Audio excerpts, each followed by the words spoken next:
If you have kids like me, personal time is very hard to come by. I certainly cherish it. However, there is at least one person who is generally not afforded the privilege of personal time. And that person is the President of the United States, no matter who they are. And before you feel bad for any moment, this is what presidents sign up for, all of them. There are no on or off buttons for national crises or the all-encompassing responsibility of the presidency. And there are also, importantly, no on or off buttons for when you need to follow the law. But for some reason, the Trump administration thinks there's an off button, especially when it comes to President Trump's money-making after-hours side hustles. I mean, yesterday when NBC News correspondent Garrett Haake asked to see a list of those invited to Trump's very private crypto dinner, where he honored the top 220 investors who funneled money into his family's meme coin, White House Press Secretary Caroline Leavitt said that no disclosure was necessary, none at all, because President Trump was, quote, attending in his personal time. Really? So then why is there reporting today that the official presidential seal was used at this very personal, timey event? If this dinner, which has already raised questions about potential room for bribery, was really held on Trump's personal time and not the taxpayers' dime, why put on display the literal symbol of the public office Trump holds? You can see it right there in the screen. We even shined a little light on it there for you. Certainly there are a lot of people who were not happy with the president, rubbing shoulders with a Chinese billionaire and over 200 others with largely foreign digital wallets, myself included, probably all of you watching right now. I mean, this is how the New York Times put it. The dinner at which Trump gave remarks was an extraordinary moment in which the president leveraged his position to make money for his own crypto business and for his Virginia golf club. Now, late today, the Times got its hands on the guest list, which included crypto billionaires from around the world, former basketball player Lamar Odom, and a lawyer who worked for Supreme Court Justice Clarence Thomas, among many. Interesting crowd, I guess. And those people on average spent $1.7 million each for a seat and an opportunity to shape U.S. policy in their own interests. $1.7 million. Now, I should note that is roughly 500 times the individual donation limit for federal elections. You can see the numbers there. But somehow this is kosher, I guess, according to the Trump administration. I mean, plenty of protesters also, you can see them there, stood outside of Trump's Virginia golf course where the event was being held, repeatedly and loudly chanting. You hear them say, "America is not for sale. America is not for sale."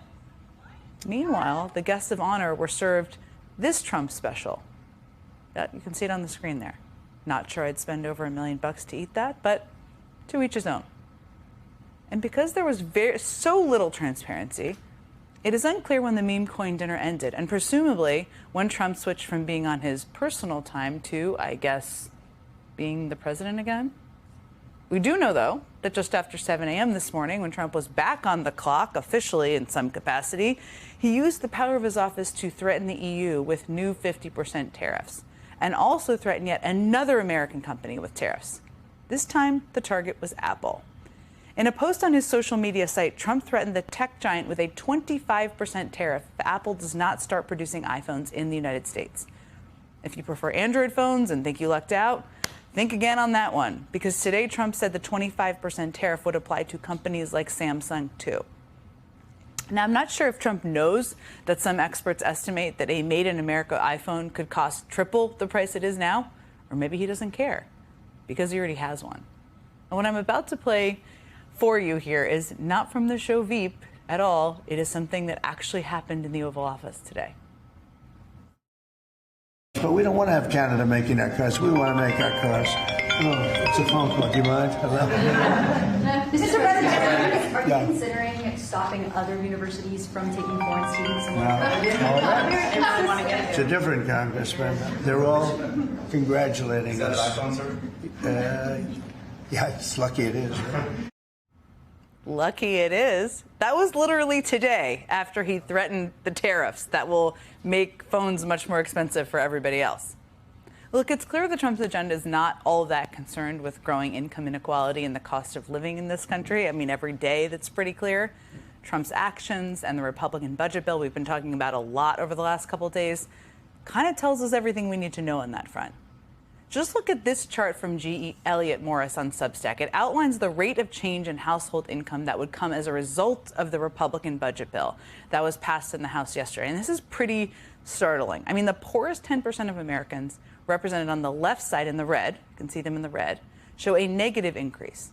Their household incomes are estimated to be reduced by 2% in just 2 years.